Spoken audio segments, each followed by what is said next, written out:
بسم اللہ الرحمن الرحیم۔ السلام علیکم پیارے ناظرین۔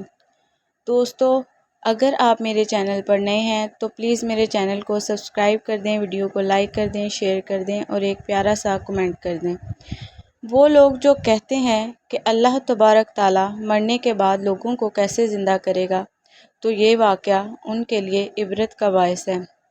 ایک مرتبہ حضرت ابراہیم علیہ السلام یعنی خلیل اللہ نے اللہ تعالیٰ سے عرض کی کہ اے اللہ، میں زندگی میں ہی مردوں کو زندہ ہونے کا عمل اپنی آنکھوں سے دیکھنا چاہتا ہوں۔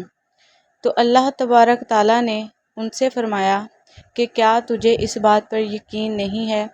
تو انہوں نے فرمایا کہ نہیں میرے اللہ، بے شک مجھے اس بات پر بہت یقین ہے، لیکن میں یہ منظر اپنی آنکھوں سے دیکھنا چاہتا ہوں تاکہ میرے دل کو قرار آ جائے۔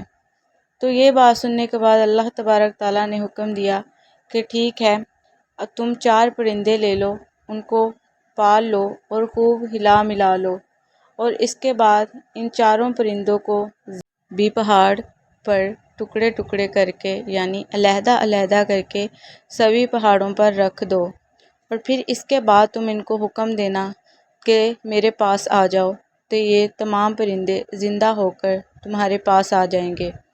تاہم حضرت ابراہیم علیہ السلام نے ایسا ہی کیا، اور انہوں نے 4 پرندے جن میں سے ایک مور، ایک مرغا، ایک کبوتر اور ایک گدھ لیا، اور ان 4 پرندوں کو انہوں نے خوب پالا اور ہلایا ملایا، اور اس کے بعد انہوں نے ان 4 پرندوں کو ذبح کر کے ان کا سر اپنے پاس رکھ لیا اور ان کے باقی جسم کے ٹکڑے ٹکڑے کر دیے اور پہاڑوں پر رکھ دیے۔ ان کو حکم دیا اور وہ تمام پرندے اڑتے ہوئے جگہ جگہ سے اپنا گوشت اکٹھا کرنے لگے، اور ان کا گوشت پوشت اکٹھا ہو گیا، اور وہ اڑتے ہوئے حضرت ابراہیم علیہ السلام کے پاس آئے اور اپنا سر جوڑ کر دانہ چگنے میں مصروف ہو گئے۔ اس طرح اللہ تبارک تعالیٰ نے حضرت ابراہیم علیہ السلام کو مردوں کے زندہ ہونے کا عمل دنیا ہی میں دکھا دیا۔